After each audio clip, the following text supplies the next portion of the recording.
Hello friends, लमोरिया study में आपका फिर से स्वागत है। आज का जो टॉपिक है वो शक्ति यानी कि पावर।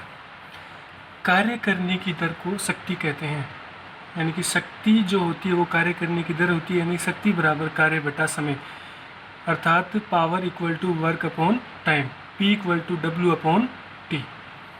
अगर औसत शक्ति की बात करें तो P average equal to del, इसको डेल्टा बोलते हैं, जो ट्रायंगल का जो प्रतीक होता है इसको डेल बोलते हैं। तो P average equal to del W upon del T, यानी कि W अपॉन टी। अगर किसी बिंदु पर अपने को शक्ति का मान चाहिए, यानी कि तात्क्षणिक शक्ति, किसी समय पर किसी क्षण पर शक्ति की जो वैल्यू होगी वो P अगर निकालेंगे तो उसका क्या करेंगे, अपन अवकलन करेंगे। किसके सापेक्ष? समय के सापेक्ष। यानी कि उसकी लिमिट लगानी पड़ेगी, अवकलन डिफ्रेंशिएशन आएगा 11th क्लास के अंदर, तो उसका अवकलन करेंगे तो P equal to limit del T tends to zero, यानी कि जो डेल टी की जो वैल्यू है वो क्या है, बहुत ही छोटी है, जीरो की ओर अग्रसर है, बहुत छोटी है। तो del W upon del T, जब इसका अवकलन करेंगे तो ये डब्ल्यू का तो क्या हो जाएगा डी डब्ल्यू, टी का डी टी। अर्थात ये जो डी लगा हुआ है ये क्या दर्शाता है, परिवर्तन को दर्शा रहा है। और किसी बिंदु के ऊपर यानी कि किसी क्षण के ऊपर जो शक्ति है उसी को दर्शा रहा है। अब यहाँ से डी डब्ल्यू का मान निकालें, डी टी को इधर ले जाएं पी की तरफ, तो डी डब्ल्यू बराबर क्या आ जाएगा, पी डॉट डी टी। चूँकि अपन जानते हैं कि कार्य बराबर क्या होता है, बल गुणा विस्थापन। कार्य बराबर क्या होता है, बल गुणा विस्थापन। यानी कि कार्य तो है अपना डब्ल्यू और किसी बिंदु पर है तो डी डब्ल्यू बराबर एफ डॉट डी एस, यानी कि होता है बल गुणा विस्थापन, डिस्प्लेसमेंट डी एस। तो एक समीकरण तो ये है पहला, एक समीकरण ये है दूसरा। इन दोनों की LHS बराबर है डी डब्ल्यू, तो LHS बराबर है ना, लेफ्ट हैंड साइड बराबर है तो क्या होगा, राइट हैंड साइड भी क्या होगी, बराबर होगी। तो अपने इसको बराबर रख दिया कि P डॉट डी टी बराबर एफ डॉट डी एस। तो P का मान क्या आ जाएगा, P बराबर यहाँ से ये डी टी बटा में चला जाएगा तो एफ डॉट डी एस बटा डी टी। चूँकि विस्थापन बटा समय क्या होता है, वेग, वेलोसिटी, तो v equal to D S upon D T होता है, वेलोसिटी होती है, वेग होता है। तो इसकी जगह D S upon D T की जगह लिख देंगे, वेग लिख देंगे। तो p की एक वैल्यू और आ जाएगी p equal to F into V. यानी कि जो शक्ति होती है वो क्या होती है, कोई वस्तु है गतिशील अवस्था में है तो उसके ऊपर या उसके द्वारा लगने वाला बल और वेग का गुणनफल ही क्या कहलाता है, शक्ति कहलाता है। दूसरी परिभाषा दें तो कार्य करने की दर क्या कहलाती है, शक्ति कहलाती है। फिर से समझो इसको कैसे किया अपन ने, कि देखो p बराबर तो क्या है,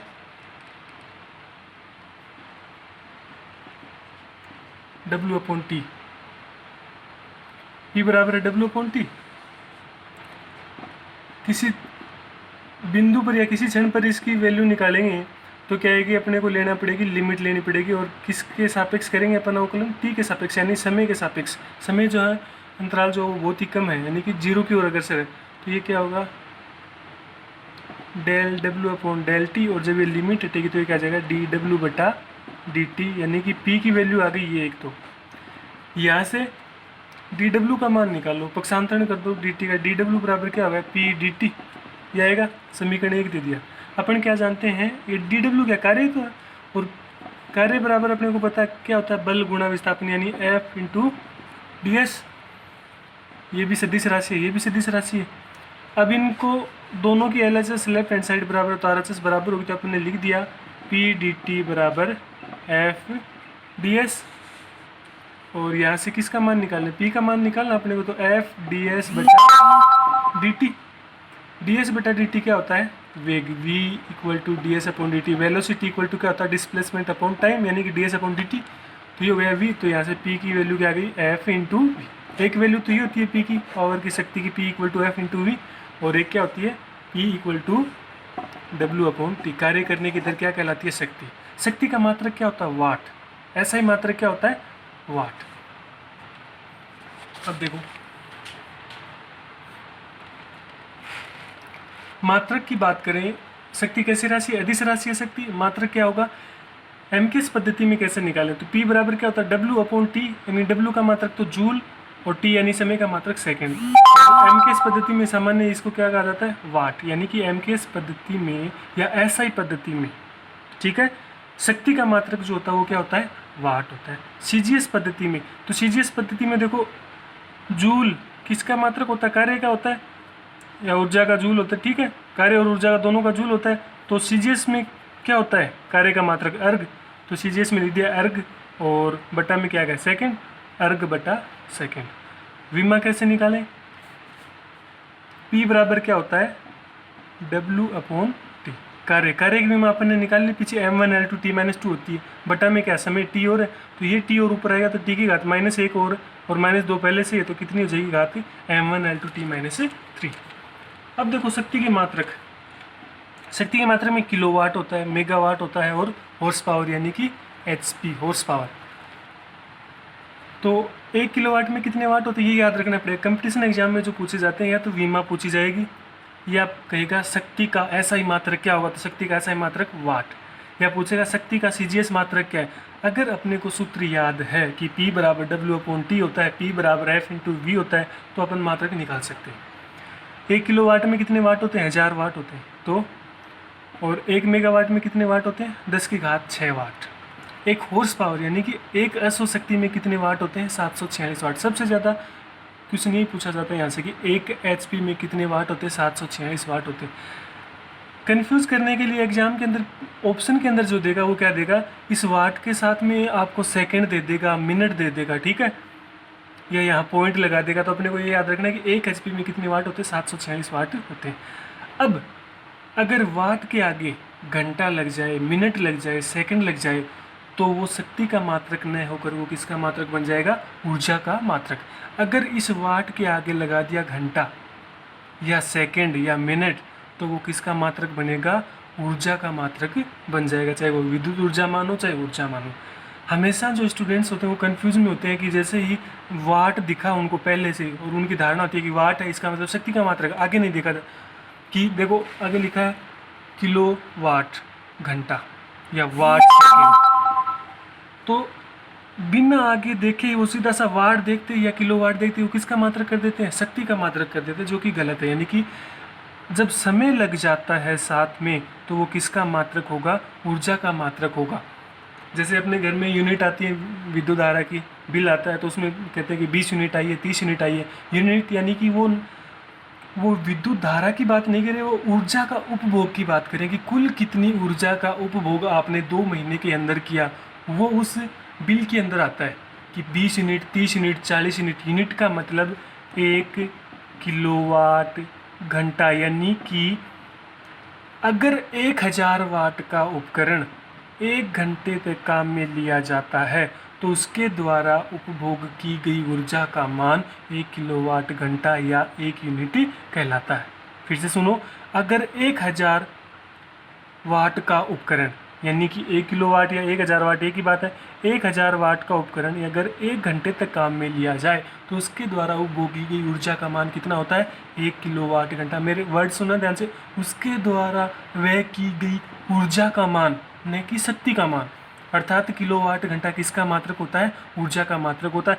अगर किलोवाट या वाट के आगे आपको समय दे दिया जाए, वाट के आगे जैसे घंटा दे दिया, सेकंड दे दिया, मिनट दे दिया, तो आपको समझ जाना है कि किसका मात्रक है, ऊर्जा का मात्रक है, न कि शक्ति का मात्रक। शक्ति के मात्रक में सीधा सा आएगा वाट, किलोवाट, मेगावाट, हॉर्स पावर, केवल ये। अब देखो 1 किलोवाट घंटा में कितने जूल होते हैं, इनकी गणना करेंगे। 1 किलोवाट घंटा में कितने जूल होते हैं। हमेशा कंपटीशन एग्जाम में तो केवल इतना पूछा जाएगा कि 1 किलोवाट घंटा बराबर ऑप्शन देगा आपको 10⁵5 जूल, 10⁵3 जूल, 3.6 × 10⁵5 जूल। और अगर 10th क्लास की वे से देखें तो आपको ये पूरा निकालना आना चाहिए किस प्रकार से ज्ञात करते हैं। देखो 1 किलोवाट घंटा, के का मतलब किलो, डब्ल्यू का मतलब वाट, एच का मतलब हावर यानी घंटा। 1 किलोवाट घंटा में कितने जूल होते हैं, इसको व्युत्पन्न करना अपने को कि कितने जूल आएंगे। कैसे व्युत्पन्न करें, अपने को पता अभी बताया था 1 किलोवाट में कितने वाट होते हैं, 1000 वाट होते हैं। लिख दिया 1 किलोवाट में 1000 वाट गुणा 1 घंटे में कितनी सेकंड होती हैं, 3600 सेकंड होती हैं। ठीक, 10⁵3 तो ये हो गई, 10⁵2 ये हो गई, तो 36 ये है गुणा 3 तो ये है, 10⁵2 ये कितनी होगी, 5 होगी, तो 36 × 10⁵5 वाट सेकंड। परीक्षा में केवल इतना भी आ सकता है, 36 × 10⁵5 वाट सेकंड।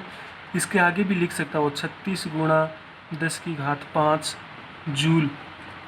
ये भी बताऊंगा कि जूल कैसे लिखा। देखो P बराबर क्या होता है, W/T होता है। तो W बराबर क्या होगा, P गुणा T। P का शक्ति का मात्रक क्या होता है, वाट, और समय का मात्रक सेकंड, वाट सेकंड। और ये कार्य का मात्रक क्या होगा, जूल, यानी 1 जूल बराबर क्या लिखा है, 1 वाट गुणा 1 सेकंड। तो यहाँ वाट सेकंड की जगह क्या लिख सकते हो, जूल लिख सकते हो। तो 36 गुणा 10⁵ जूल ये भी आ सकता है, या ज़्यादा चांस इसके रहते हैं यहाँ एक दशमलव लगाएगा एक अंक के बाद में 3.6, तो ये कितना हो जाएगा, यहाँ एक दशमलव, एक अंक के बाद में दशमलव लगा तो यहाँ पे 10⁻⁴ बढ़ जाएगी, तो 10�6 जूल। इन तीनों में से कोई सा भी पूछा जा सकता है, यानी कि 1 किलोवाट घंटा में 36 गुणा 10⁵5 वाट सेकंड होती हैं, या 36 गुणा 10⁵5 जूल भी बोल सकता हो, या 3.6 गुणा 10�6 जूल भी होते हैं 1 किलोवाट घंटा में। ठीक है, तो ये आ गया 3.6 गुणा 10�6 जूल। 1 वाट की अगर बात करें परिभाषा, तो P बराबर क्या होता है, W/T होता है। तो यदि किसी मशीन द्वारा 1 सेकेंड में 1 जूल कार्य किया जाए तो उसकी शक्ति क्या होगी, 1 वाट कहलाएगी। देखो सीधी सी बात है, जहाँ जहाँ अगर आपको सूत्र याद है तो आप उस सूत्र के अंदर एक रख देते हो और आगे मात्रक लगा देते हो, वो एक की परिभाषा दे, चाहे वो 1 वाट हो, चाहे वो 1 जूल हो, किसी की भी परिभाषा आ जाएगी। यदि किसी मशीन द्वारा 1 सेकेंड में 1 जूल कार्य किया जाता है तो उसकी शक्ति क्या कहलाती है, 1 वाट कहलाती है। Thank you. अगर वीडियो पसंद आए तो लाइक और शेयर ज़रूर करना।